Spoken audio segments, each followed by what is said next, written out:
Hello, everyone. Welcome back to the Garden Girls podcast. If you're new here, we are Meg, Dagny, and Amy, and today we're going to talk about compost.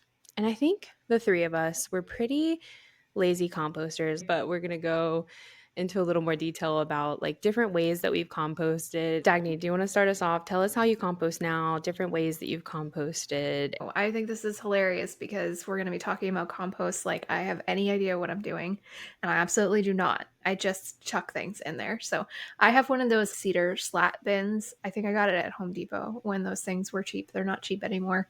I feel like everything has gotten so expensive, but it's just the slats that like slide together and it's got like space so there can be air and it can move around. So it's one pile. I really need like two or three, but this is like the most low effort way that I could think to do it because I know the right way, but done is better than perfect. And I have chronic pain, I have chronic fatigue. I know I talk about it a lot, but I really can't turn a compost pile.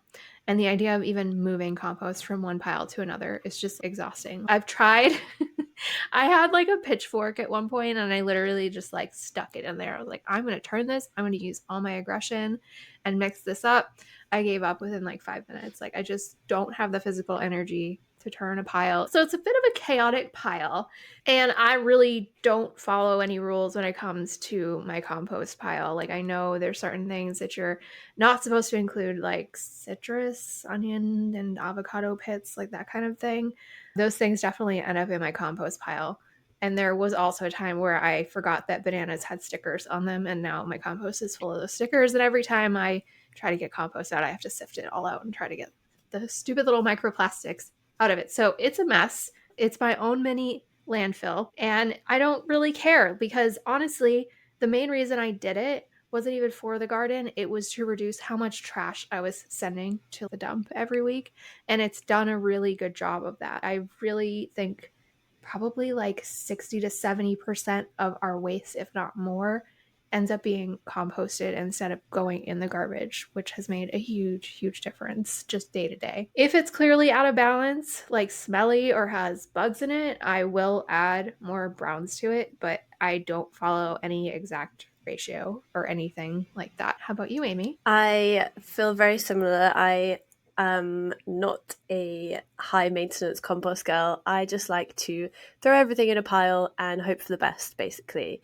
And I think people do kind of get a little bit intimidated by how many different options there are with composting and all of the rules that people talk about with like you need to put in this much nitrogen and this much carbon and you can't compost this and you can't compost that.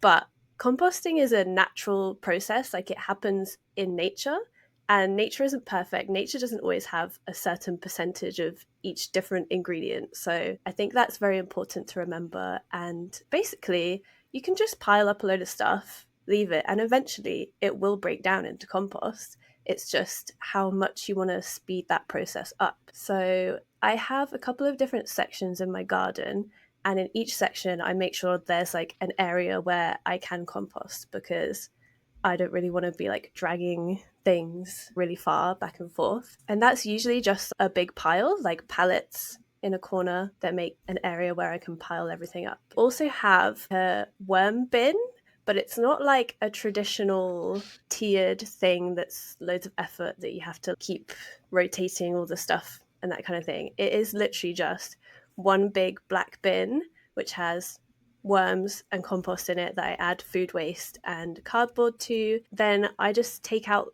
the finished compost a couple of times a year rather than constantly trying to rotate it. So I think that's a good way to have low maintenance vermicompost, which is one of the best types of compost you can get for your plants. We need to talk about this worm thing because I'm so grossed out. Like, I get it, I understand the benefits, but there's just absolutely no universe where you're going to see me doing this. Like, I can't.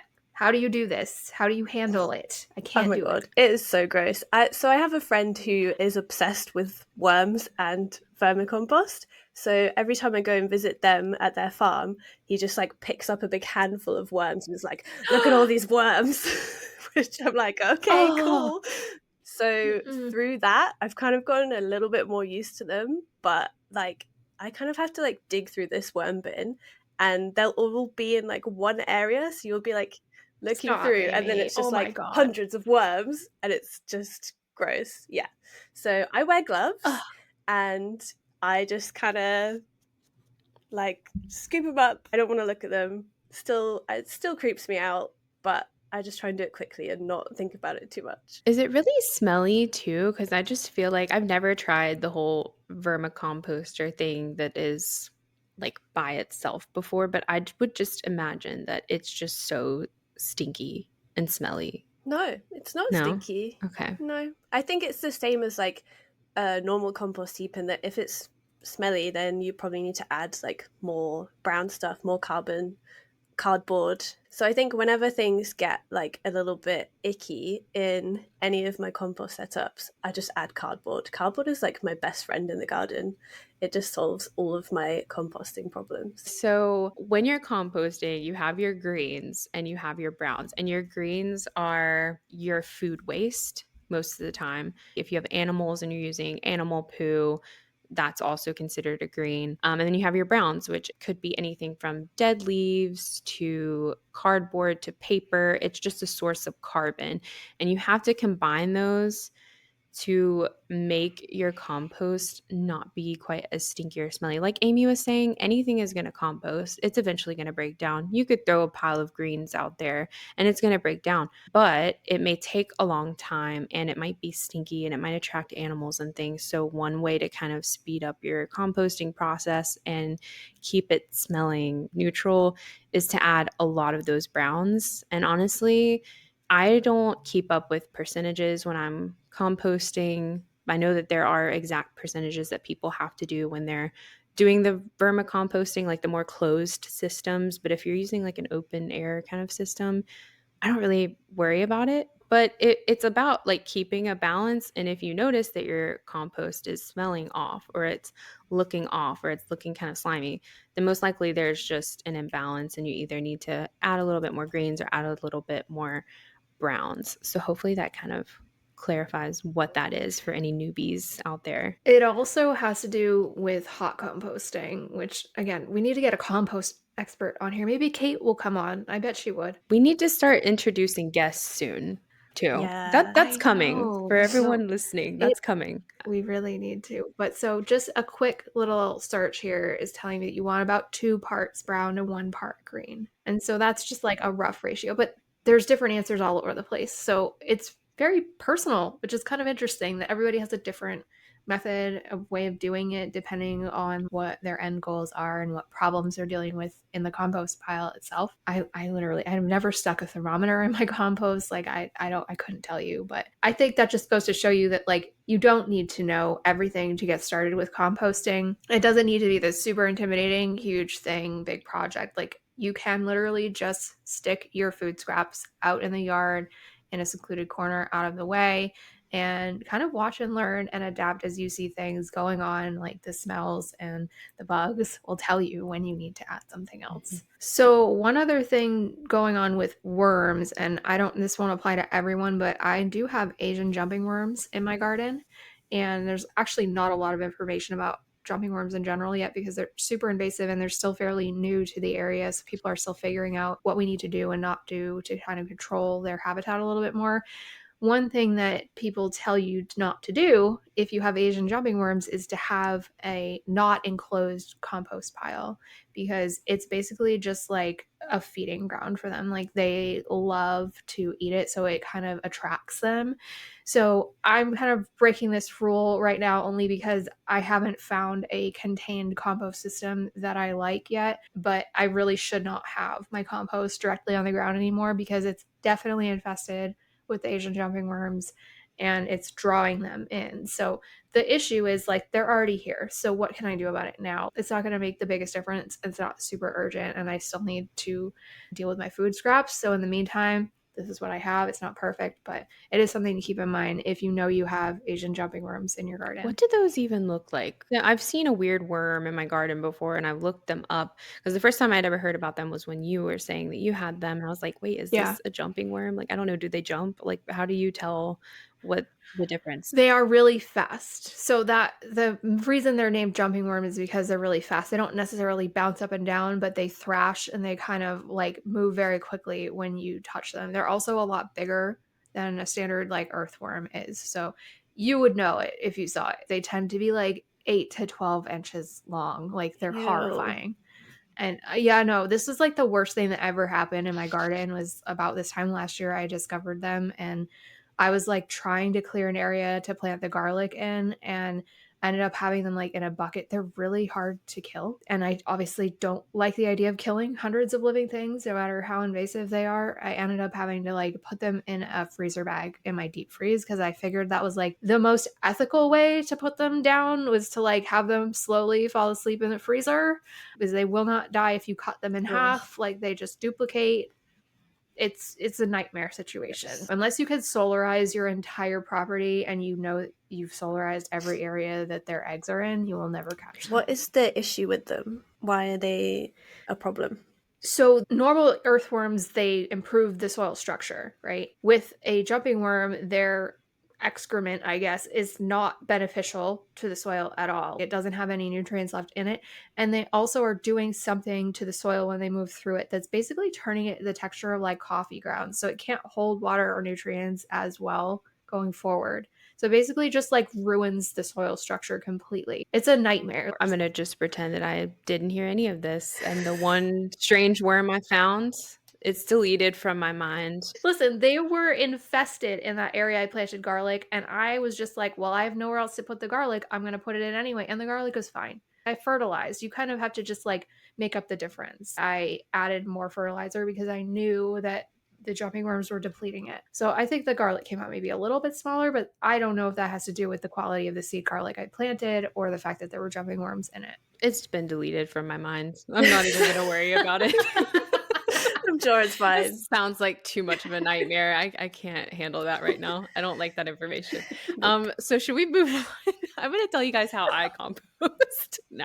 Should have saved this for a Halloween episode. Yeah. So how I compost now is kind of like the same as you guys. I have a 3-bin composting system. So I got the kit from Amazon. I think it's like Greens or something is the brand, but I really like it actually. It's just wooden slats, like you were saying, Dagny. So there's aeration on each side, and then it is like 3 boxes basically put together. And the reason that there are 3 is because the idea is you're supposed to fill up the first bin and then you kind of turn it and then you move the compost down the line until it is fully finished when by the time it gets down to the 3rd bin.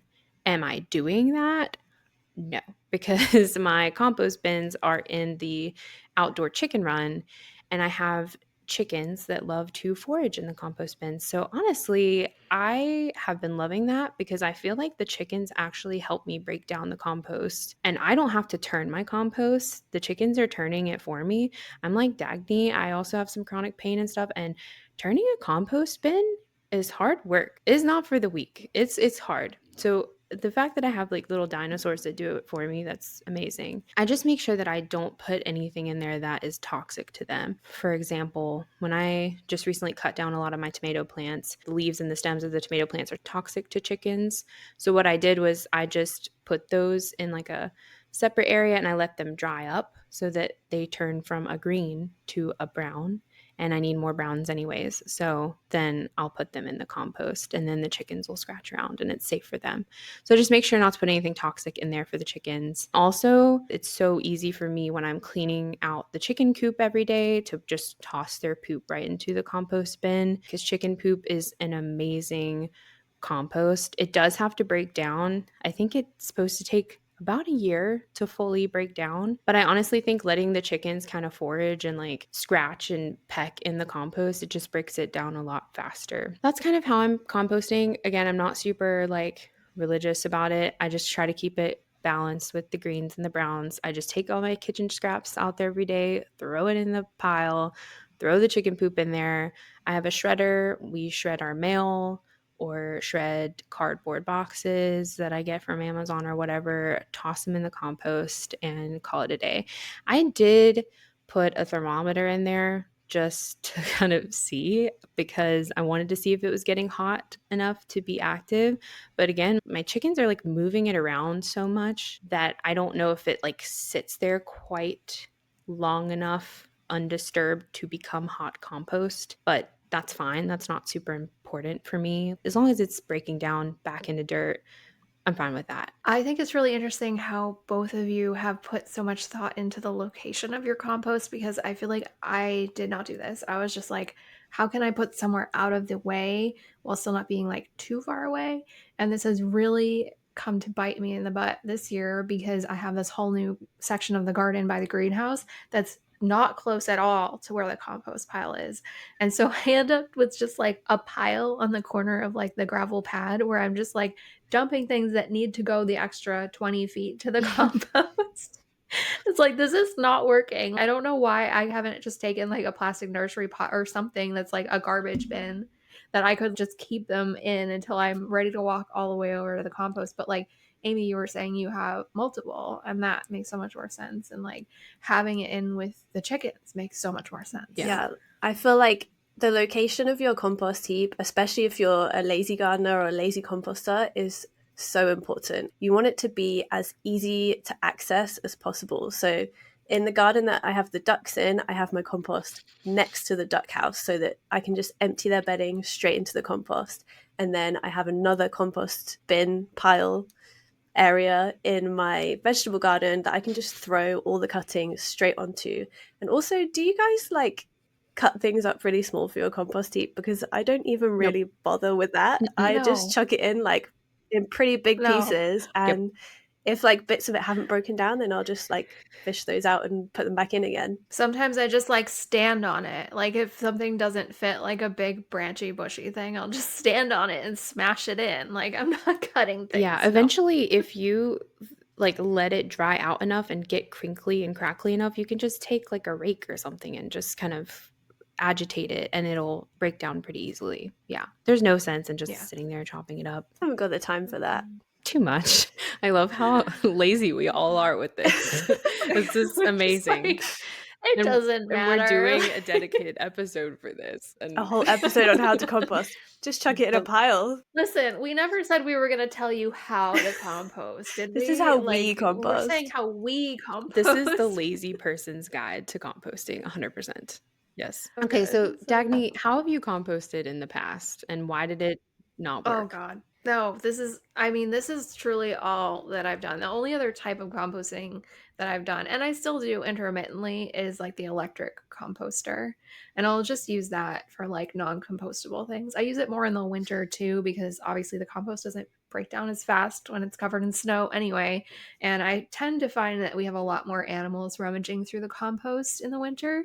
So I do use the electric composter in the winter for things like dairy leftovers, the biodegradable plastic packaging sometimes, but I haven't really done anything else. I would like to try burying scraps in the garden because that seems like very lazy, low maintenance, easy. And again, like worm composting, everyone keeps telling me to try it, and I'm like, I truly don't think I have the willpower. I can't do it. It's No. very high maintenance too. I tried Sub Pod in the past and it was like I was so excited when I first got it. I think it's a great invention. I think it works for a lot of people. So it's basically an in-ground worm farm and it's this composting bin that goes in a garden bed. The worms are allowed to escape and go all throughout the garden bed. So it's a really cool like concept, but it was just so high maintenance. I felt like I had to be really particular about the keeping the balance, the greens, the browns, because it would just get off balance so easily because it felt like there wasn't as much aeration to it. And it just became a lot.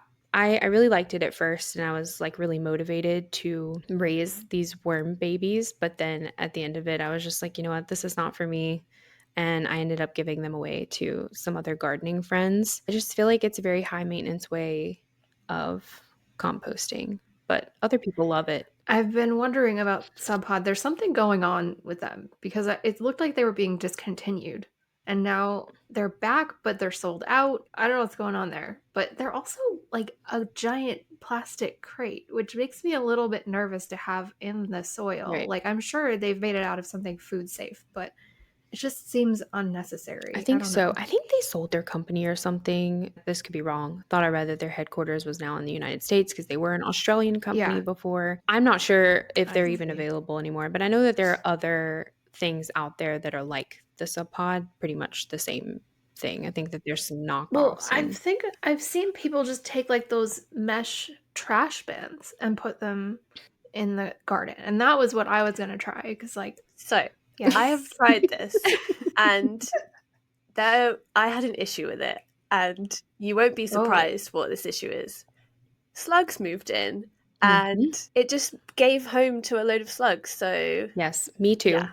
I don't know how to avoid that, to be honest. Mine were these giant leopard slugs, like slugs that I had never seen before, and I know that those are good slugs, Yeah, actually. they eat other So slugs. they eat the bad slugs, Yeah. right? And so I was Oh. happy to see those. It was almost like there weren't enough leopard slugs for the amount of evil slugs that were there, because the evil slugs were definitely outweighing the leopard slugs. But I was happy to see those because they also are great for composting as well. So not all slugs are evil. We're cool with leopard slugs. They're kind of badass. The only other thing that I've tried is the Lomi, like Dagny was saying, the electric composter, which I think is a really cool invention. But I also just don't think it's like, if you have a large garden and you're having a lot of things that you're throwing in the compost, it's obviously not going to be great. But if you're somebody that doesn't even garden, or you live in an urban environment and you're just trying to figure out ways to compost, I think it's a really cool thing to have. But it just wasn't for me. So I have like a knockoff of the Lomi that we got secondhand. For anyone who doesn't know what a Lomi is, it's like an electric composter that you put in your kitchen, and you can put all of your food waste in it, and you can put even like meat and dairy products in it, which is what I think is really cool about it, because Mhm. you can put basically anything in it, and it will turn it into like a dry powder, which you can then compost however you normally compost, or just bury it in the garden, and then it's less likely to attract vermin because it's not as stinky and it's not like, I don't know, wet and gross. That's the technical term. It's not a green anymore. It basically takes the greens and Yeah. turns Right. them into Yeah. browns, right? Like it dries them out to the point that they are now a brown. Yeah. Hmm. So I really like those kind of composters for that reason, because I now don't get rid of any of my food waste. I don't give it to my council or put it in the bin or anything. I compost everything basically, which I love. Like nothing is going to landfill, because when things get sent to landfill, they release a lot of methane, and it's not good for the planet basically. So something that I've tried for my like big composting piles, because I don't turn them really, so they don't get like aerated, is I this is something I learned from Compostable Kate actually. You can like tie a big bunch of sticks together and then stick those in like the center of your compost bin, and that acts as like aeration. Like it allows you to get loads of air all around your compost, and it breaks down so much faster when you do that. Do you mean like in a TP-ish kind of formation, or how do you put the sticks? Just in a, like a Mine's just like, cylinder? yeah, just like a tube of sticks basically. You know, some Okay. people have like plastic tubes that have holes in, and some people use Mm. those for worms, or some people use them for other stuff. It's kind of like a kind of cheap version of that without plastic as well, so it kind of helps. Interesting. I'll have to try I that. I kind of know want I'll to have try to try that. that too. Yeah. So I love hearing about all the different volunteers that come out of compost. I followed this one girl who had this massive pumpkin, like ginormous pumpkin plant, and it grew a huge pumpkin. It was all from her compost. So do you guys have any cool volunteers that pop up like that? I know that like squash is like super common. Like you hear about that all the time. It's never happened for me. I have gotten a lot of kale because I always end up having my kale go to seed since it's biannual and I let it go over winter. And then in the spring, I'm like letting it go as long as possible. And then I chuck it in the compost so there's seeds everywhere. So I always have volunteer kale around the edges, which is kind of nice. The other thing that I get a lot of is tomatoes, which I feel like is kind of weird. Like you'd think that the germination rate wouldn't be quite so high. And it's in the shade. So this is the problem, is that it will flower, but it never actually sets fruit. So I literally had this summer like 8 or 10 tomato plants all around my compost pile, but none of them ever actually made any tomatoes. But they looked really healthy and they never got any blight, which was very That's interesting. such a tease. Like, I know. I was like, "Come on now. You're, like, ready to go. What's happening Mhm. here?"